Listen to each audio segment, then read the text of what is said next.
Javianne Oliver, who failed to reach the final in Tokyo. Shericka Jackson, who left Tokyo with a bronze medal in the individual event and gold in the 4x100 meters relay. She goes in 3. In 4, Shelly-Ann Fraser-Pryce, silver in Tokyo to go with the 2 gold medals from Beijing and London. 34 years old, 10:63 she ran early this year. Sha'Carri Richardson, 21 years old, the new kid on the block, all hair and flair. Wasn't in Tokyo. A 1-month suspension for a recreational drug keeping her out of the games, but she's been very active both on the track and on social media. She has a point to prove here in 5.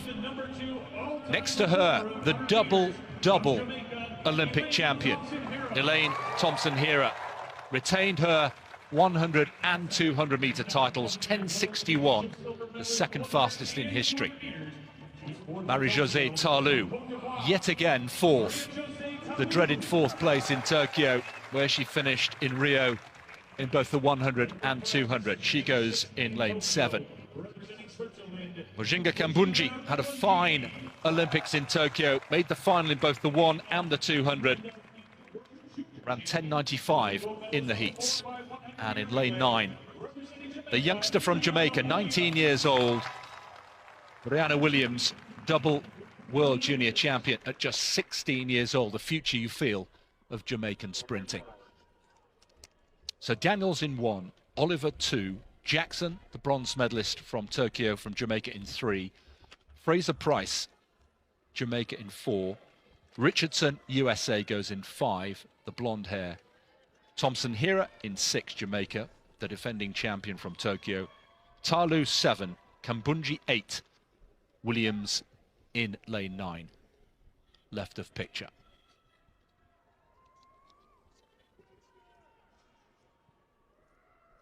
Women's 100 meters. Starter is not ready. And Tim, just a thought, the quality that has been put together just 2 weeks after the Olympic Games is real. It's the Olympic final, perhaps, that we could have had, with all due respect to Dina Asher-Smith, who's not here in the 100, but with the inclusion of Richardson, this is perhaps Olympic final quality. Well, exactly right, and there is real significance too, of course, with Sha'Carri Richardson having been denied that opportunity to compete on the Olympic stage. All the more determined here. She was the sensation of the first half of the summer in the sprints, Chris, and I think a lot of people were a little disappointed when she travelled across the UK early summer and in the cold and wind and rain of Gateshead in the northeast of England was well beaten by Dina Asher-Smith. But this is more like home turf for Richardson in lane 5. So a reminder, Fraser-Pryce in 4, Richardson in 5, Thompson-Herah, the double Olympic champion, in lane 6. Women's 100 meters. Away first time, this time, and Thompson-Herah into her running, 4th from left. Thompson-Herah also going very well. Shelly-Ann Fraser-Pryce, Richardson's nowhere. What a performance there. It's the fastest in the world this year. 10:54, the winning time. Thompson-Herah continues her form from Tokyo. What a statement. Understated celebration. Goodness me. It's the second fastest time in history. Only Flojo has gone quicker, and she's beaten her own time from Tokyo, 10:61, and now she's just seeing it. A scarcely believable 10:54, and I'm afraid Sha'Carri Richardson left in the blocks. Fraser-Pryce 10:73 in second, Jackson 10:76. It's the podium from Tokyo once again, and once again it's Thompson-Herah who is quite simply a class apart. And a Jamaican 1-2-3, Chris, and the challenge of Sha'Carri Richardson evaporated well before halfway in this one. But look at Thompson-Herah responding to that fast start from Fraser-Pryce, who probably gave her the impetus to push through that second half and win by 2 meters and going away. And for many people, Chris, that will be considered the unofficial world record. The whole industry, the whole sport knows there are huge question marks around that world record of Flojo from the 1988 trials, or was it 84 trials, 10.49. Everybody knows that that is a time that is squinted at by the statisticians of the sport, but Thompson-Herah is the real deal.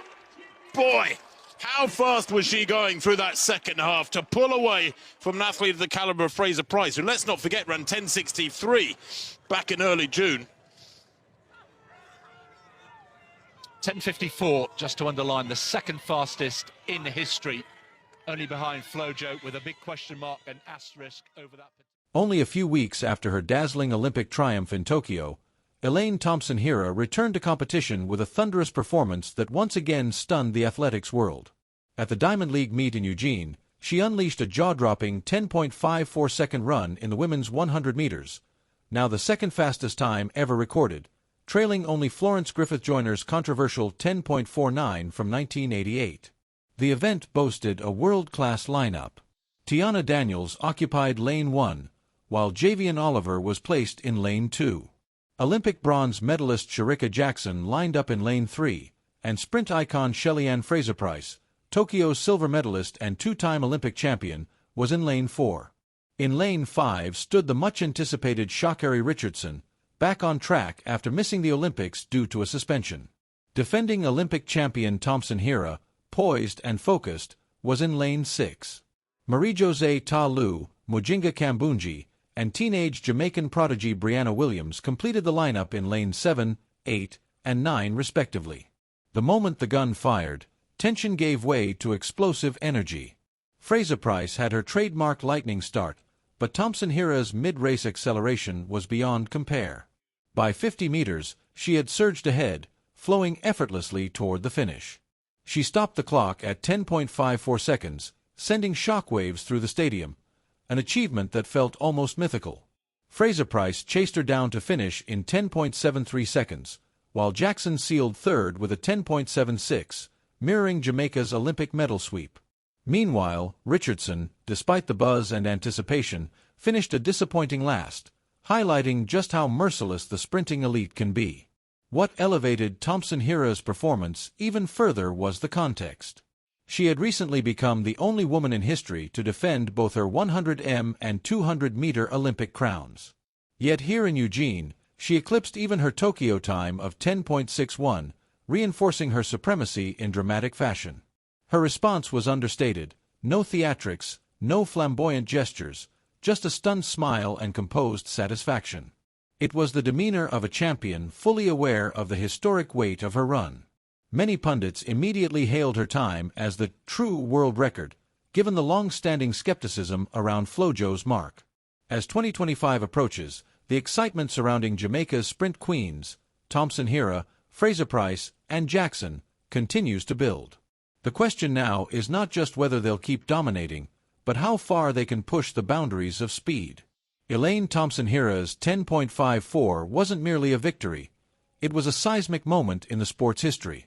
It captured the very essence of sprinting at its peak: raw velocity, refined skill, and an undying hunger to be legendary.